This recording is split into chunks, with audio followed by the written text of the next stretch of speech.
من ثاب بعد اثنتين 10 ركعة في اليوم والليلة دخل الجنة 4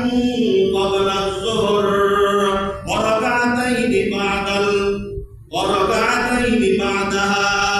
وركعتين بعد المغرب وركعتين بعد العشاء وركعتين قبل الفجر حديث বিশ্লেষণ করেছে আল্লাহর রাসূল 4 রাকাত নামাজ জোহরের পূর্বে করতে হবে আর 2 রাকাত জোহরের পর আর 2 রাকাত মাগরিবের পরে আর 2 রাকাত ইশার পরে আর ফজরের পূর্বে ক্বাবল আল ফজর 2 রাকাত মোট কয় রাকাত হয়ে গেছে কয় রাকাত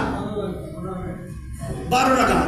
হিসাব করবেন জোহরের আগে 4 রাকাত কয় রাকাত ভাই জোহরের পরে 2 রাকাত কয় রাকাত